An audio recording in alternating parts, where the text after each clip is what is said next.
Now, I saw on your Twitter that even after all of this happening to you, you kind of made some jokes. You showed that side about you said something like, sticks and stones might break my bones, but children. Sticks and stones may break my bones, but children still can't consent to puberty blockers. So I take it from that, you're not going to stop with your activism, am I right? That is absolutely correct. This is a bone, it's going to heal. But even when I was in the hospital and people were sending me messages, I said, look, this is just a broken bone. We have 14-year-olds getting double mastectomies. That's far worse. With cancel culture running strong and gender ideology a controversial subject, people like Chris Elston are finding themselves in trouble, expressing freedom of speech on behalf of children. Take a look. The liberties in Canada that keep people like you and myself safe are at risk, and that includes matters of freedom of speech. Now, sometimes we laugh about it. We see examples of it online. They're going after Dr. Seuss books or the Grease movie we all love. But today's report is going to show you that there is nothing funny at all about this cancel culture nonsense that's going on, that's plaguing our society. And an example of just how egregious this is what has just happened to Chris Elston. Now, this is a familiar face on Rebel News because you've been, your activism, peaceful activism at that, does have people talking, and that's okay. Chris is simply provoking a discussion about whether or not children are able to consent to puberty blockers that will affect them for the rest of their lives. And because of that, he was brutally attacked in Montreal. So Chris, first let's start with why it is this has been such an important topic for you to go out and wear signs and be an activist for. Well, I'm a dad, and I've got 2 little girls. And my girls aren't affected by this, but girls all over the Western world are being affected by this gender ideology, which is teaching them that if they have more masculine characteristics, that they're actually a boy. And so what's happening is we have a craze affecting adolescent young girls, where they're now wanting to transition to the other gender, and they're being prescribed an experimental drug called Lupron, which is being used off-label, which completely stops puberty in its tracks. And I've spoken now to hundreds of parents who are just devastated because their children are coming to harm. But the kids have been so indoctrinated by the education system, by social media, that once they're indoctrinated, it's really hard to get through to them. And so I'm just out here advocating for science and for the safety of children because the media refuse to report on what's happening. And this is, in my opinion, the biggest child abuse medical scandal maybe in history. Because it's not a fringe issue, it's affecting thousands of kids. And you know what? You said this is your opinion, but you're not alone. Mm-hmm. There are specialists who agree with you on this, especially we've seen in the UK recently that they've basically said, no, children cannot consent to this. But yet here you are you've got a cast on your arm here, you've got a busted lip because you wore a sign in Canada that said children cannot consent to puberty blockers. Tell us what happened. So I was in Montreal. I went back east to a lot of universities in Ontario and to Parliament, and then I spent a day in Montreal. And I was on the street with another man who came out to support me. And we were just having conversations. If people stop me and they want to talk about puberty blockers, I just have conversations. I wear a sign that says children cannot consent to puberty blockers. And so we were just talking to somebody, and out of nowhere, it seems for sure to be a premeditated attack. 5 or 6 or 7 people came from the road and from my left, and I had no time to react. The signs were ripped off my body because I have another sign on my back that says children are never born in the wrong body. But the signs were ripped off of me. I had a body cam clipped onto one. I've lost that. And I was instantly punched in the face. When these situations happen, it's all kind of a blur because it happens really fast.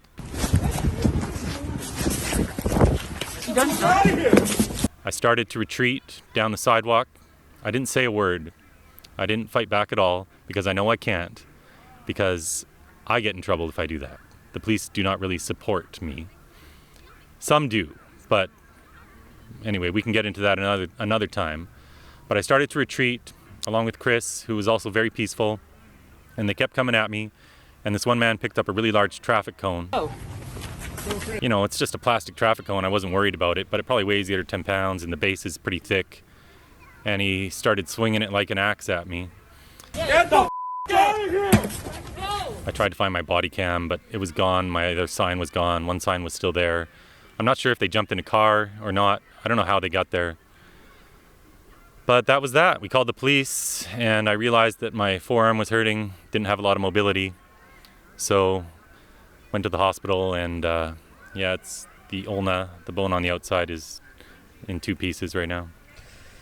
You know, when I saw just the little clip of this, I was disgusted. Meeting you, I was disgusted. But even if I hadn't, this is just not how humans are supposed to behave. Yeah. Why don't you guys take a look?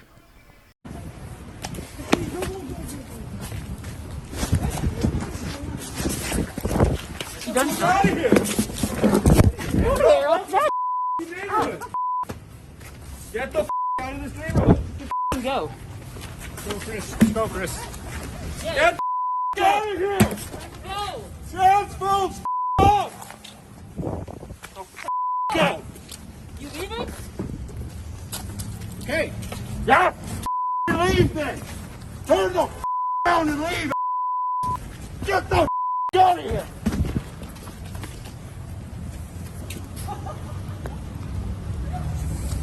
Walk off. Right. Am I bleeding? Yeah. Wow. Now I gotta ask, Yeah. not because it's something I think, but just because I think the public deserves to hear your answer. Right. Are you transphobic? Absolutely not. None of this at all is about... This isn't even about transgender issues for me. Adults should do whatever they like. Children, if they want to be gender non-conforming, I think that's beautiful. If a boy wants to wear a dress, if a girl wants to have more masculine characteristics, go for it. But we shouldn't be blocking puberty in children. How did we get to this point? Because what's happening is a lot of kids that are going on these puberty blockers, and then they almost always go on to the opposite sex hormones. So it's mostly girls these days that this is happening to. So they go on testosterone. But what's happening is a lot of these kids are growing up and they're realizing that they're just gay or lesbian. But because little boys that are going to grow up to be gay have more effeminate qualities, our school systems, our social media are actively teaching these children that they're actually girls, or they're teaching the girls that they're actually boys. We shouldn't be teaching tomboys that they're actual boys. And studies show too that in at least 4 out of 5 cases, if these children with gender dysphoria are allowed to go through puberty, the gender dysphoria just goes away. The studies also show from the gender clinics themselves. In the UK, the gender clinic is called the Tavistock. And there was just a big court case in the UK where the High Court ruled exactly what my sign says, that children cannot give informed consent to puberty blockers. But the Tavistock's own study that they sat on and buried for 6 years showed that there wasn't even any psychological improvement in these children. So if there's no psychological improvement, and we're actively even sterilizing kids, because for a lot of these girls, after several years on testosterone, they have to get their uterus removed. What are we doing? You know, you raised a lot of important topics in there, and I can't help but think of another report on Rebel News, which is the father who tried to get involved with intervening against his child having some hormone treatment to transition. So this is not something that... When you take a child and you teach them from kindergarten on up, which is now happening in British Columbia, that there is this magical gender identity which overrules biological sex, and you teach girls that they can just switch their gender and different problems are going to go away. If you give kids the option of just changing their sex and you present it as an option and you present puberty as an optional thing, well, guess what? Some kids are going to take that option. This is a gender religion. There's nothing scientific about it. There's no clinical trials on this drug in children. It was approved to treat prostate cancer in men, and it was approved to treat endometriosis in women. But with women, they can only take this drug for up to 6 months because it's such a harsh chemical. Yet we'll give it to kids from the ages of 12 to 17, the entirety of their puberty. And so the gender extremists present it as a fully reversible drug or a pause button. Well, tell me, if you go on puberty blockers for 5 years and come off of them, where's the time machine that's going to take you back to the age of 12 where you can go through puberty again? Those years are lost. And the thing is, too, in about 98% of the cases, from the gender clinic's own data, in about 98% of the cases, these children always go on to the next step, which is the opposite sex hormones. So these puberty blocking drugs are just the first step in a medical pathway that brings irreversible damage to these children. Now, I saw on your Twitter that even after all of this happening to you, you kind of made some jokes. You showed that side about, you said something like, sticks and stones might break my bones, but children... Sticks and stones may break my bones, but children still can't consent to puberty blockers. So I take it from that, you're not going to stop with your activism, am I right? That is absolutely correct. This is a bone, it's going to heal. But even when I was in the hospital and people were sending me messages, I said, look, this is just a broken bone. We have 14-year-olds getting double mastectomies. That's far worse.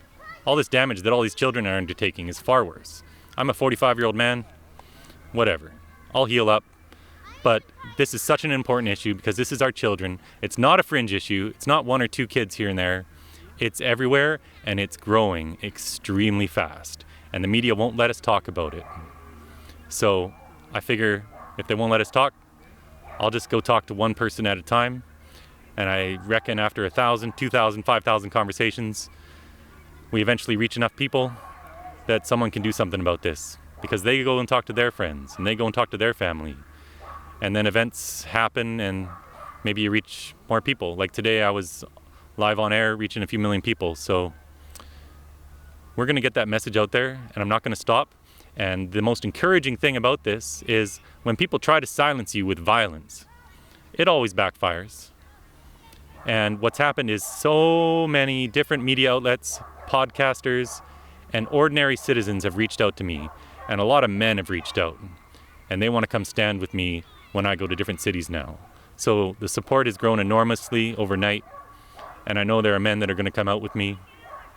And we're not going to shut up. Well, I'm happy to hear that because no matter what you think about Chris's activism, this is Canada. We should have the right to peacefully express ourselves. And honestly, when it's about kids and medical treatments, that's a discussion we need to have. Now, there is an investigation on the way, but we want your help. Take a good look at these photos, these thugs. If you guys know absolutely anything about any of the ones you see in this picture, go to tips@rebelnews.com. Help us investigate this further on behalf of Chris Elston and any Canadian who wants to be free to use their voice. What happened to Chris Elston shouldn't happen to any of us. We should be free to have such discussions. And at Rebel News, we're not scared to bring you the other side of the story, even if it's not politically correct to do so. If you value that, make sure you head to rebelnewsplus.com. You can get all of our content there, but most importantly, you get to keep in touch with us in case we get canceled too.